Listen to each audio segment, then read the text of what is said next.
అందరికీ నమస్కారం.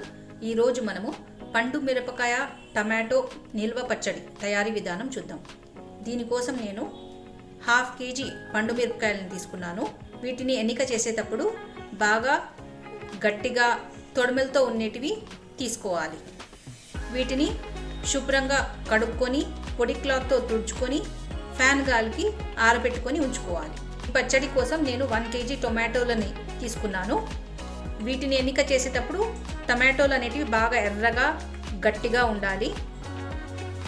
వీటిని కూడా నేను బాగా వాష్ చేసుకొని పొడి క్లాత్తో తుడుచుకొని ఫ్యాన్ గాలికి ఆరబెట్టుకొని ఉంచుకున్నాను. అలాగే మనకు 100 గ్రాముల చింతపండు కావాలి. చింతపండులోని నార, పీచు, ఇత్తనాలు అన్నీ తీసేసి శుభ్రపరచుకొని పెట్టుకోవాలి. 100 గ్రాములు వెల్లుల్లిపాయలు, అలాగే 100 గ్రాములు కల్లుప్పు. ముందుగా మనము ఈ మిరపకాయల తొడిమెలు తీసుకొని మిరపకాయలన్నీ పక్కన ఉంచుకోవాలి. నేను పండు మిరపకాయల తొడిమెలన్నీ తీసి పెట్టుకున్నాను. ఇప్పుడు మనము మిరపకాయలన్నిటినీ ఇలా ముక్కలుగా కట్ చేసుకొని ఒక బౌల్లో వేసుకొని ఉంచుకోవాలి. పండు మిరపకాయల్ని ఇలా ముక్కలుగా కట్ చేసి పెట్టుకున్నాను. ముందుగా స్టవ్ ఆన్ చేసి ఒక ప్యాన్ పెట్టుకొని ఇందులోకి 2 టీ స్పూన్ల మెంతులు, 1 టీ స్పూన్ జీలకర్ర వేసి దూరగా వేపుకోవాలి. మెంతులు, జీలకర్ర కొద్దిగా రంగు మారాక ఇందులోకి 4 టీ స్పూన్స్ ఆవాలు వేసుకొని వేపుకోవాలి. ఆవాలు కూడా రంగు మారాక స్టవ్ ఆఫ్ చేసి వీటిని ఒక ప్లేట్లోకి తీసుకొని చల్లారనివ్వాలి. ఇప్పుడు తిరిగి స్టవ్ ఆన్ చేసుకొని ఇదే ప్యాన్లోకి ఒక పెద్ద చెంచాడు పల్లీల నూనె వేసుకుంటున్నాను.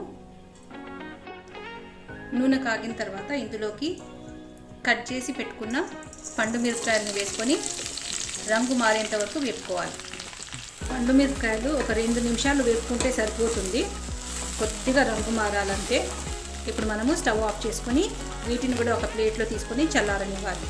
ఇప్పుడు మనము ఒక మిక్సీ జార్ తీసుకొని ఇందులోకి వేయించి చల్లార్చుకున్న ఆవాలు, మెంతులు, జీలకర్రలు వేసి మెత్తగా గ్రైండ్ చేయాలి. మెంతులు, జీలకర్ర, ఆవాల్ని మెత్తగా పౌడర్ చేసుకున్నాను.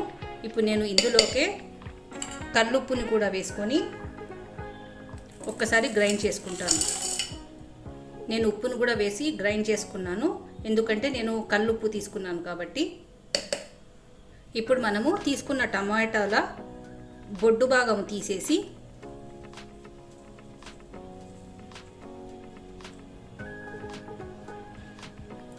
వీటిని 4 ముక్కలుగా కట్ చేసి పెట్టుకోవాలి.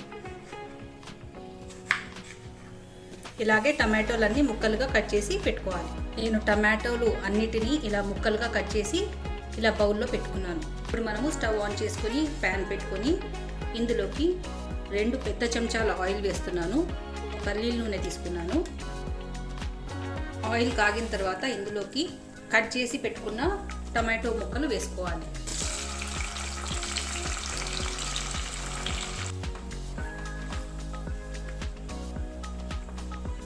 పచ్చళ్ళు చేసేటప్పుడు మనం వాడే మిక్సీ జార్ కానివ్వండి, బౌల్స్ కానివ్వండి, చెంచాలు కానివ్వండి, ఏవైనా తేమ లేకుండా పొడిగా ఒక క్లాత్తో తుడుచుకొని పెట్టుకోవాలి ముందుగానే.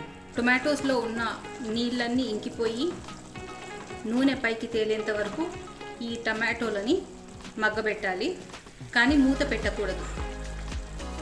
టొమాటోస్ కొద్దిగా మగ్గిన తర్వాత ఇందులోనే చింతపండు కూడా వేసుకుంటున్నాను.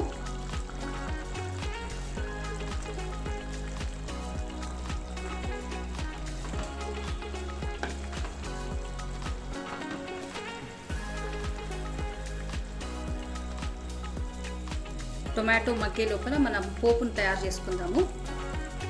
దీనికోసం స్టవ్ ఆన్ చేసుకొని ఒక ప్యాన్ పెట్టుకొని ఇందులోకి 2 కప్పుల పల్లీల నూనె వేసుకోవాలి. పచ్చళ్ళలోకి నూనె ఎక్కువగానే పడుతుంది. పచ్చడి మీద నూనె బాగా తేలితేనే పచ్చడి చెడిపోకుండా చాలా రోజులు ఉంటుంది. నూనె కాగిన తర్వాత ఇందులోకి 2 టీ స్పూన్ల మినపప్పు, 2 టీ స్పూన్ల పచ్చిశనగపప్పు వేసుకోవాలి. 1 టీ స్పూన్ ఆవాలు, 1 టీ స్పూన్ జీలకర్ర, 6 ఎండుమిరపకాయలు తుంపినటివి, 15 వెల్లుల్లి రెబ్బలు, 2 రెమ్మల కరివేపాకు. ఇప్పుడు స్టవ్ ఆఫ్ చేసుకోవాలి. స్టవ్ ఆఫ్ చేసిన తర్వాత ఈ పోపుని బాగా చల్లారనివ్వాలి. టమాటో ఇంకా చింతపండు బాగా మగ్గిపోయాయి, నీళ్ళన్నీ ఇంకిపోయి పైకి తేలుతుంది. ఇప్పుడు మనము స్టవ్ ఆఫ్ చేసి దీన్ని కూడా చల్లారనివ్వాలి. ఆల్రెడీ వేయించి పొడి కొట్టుకున్న మెంతులు ఇంకా ఉప్పు మిక్సీ జార్లోకి చల్లారిన పండు మిరపకాయలు వేసుకోవాలి. ఇందులోకి వెల్లుల్లిపాయలు కూడా వేసుకోవాలి. ఇప్పుడు దీన్ని కచ్చాపచ్చాగా గ్రైండ్ చేసుకోవాలి. గ్రైండ్ చేసుకున్న పండు మిరపకాయని ఒక బౌల్లోకి వేసుకోవాలి. నేను పండు మిర్చిని మరీ మెత్తగా కాకుండా కొద్దిగా బరకగానే గ్రైండ్ చేసుకున్నాను. ఇదే మిక్సీ జార్లోకి ఉడికించిన టమాటోని వేసుకుని మెత్తగా రుబ్బుకోవాలి. గ్రైండ్ చేసుకున్న టమాటోని కూడా ఇందులోకి వేసుకోవాలి. పచ్చడిని బాగా మిక్స్ చేసుకోవాలి. ఇప్పుడు ఇందులోకి కాంచి చల్లార్చిన పోపుని వేసుకొని కలుపుకోవాలి. ఈ పోపుని కూడా బాగా కలుపుకోవాలి. టమాటో పండు మిరపకాయ పచ్చడి రెడీ అయిపోయింది. మీరు ఇంట్లో తప్పక ట్రై చేసి చూడండి. వీడియో నచ్చినట్లయితే please like, share and subscribe. దీన్ని మనము ఒక గ్లాస్ జార్లో స్టోర్ చేసుకొని ఫ్రిడ్జ్లో పెట్టుకుంటే 5 నెలలైనా చెడిపోకుండా ఉంటుంది.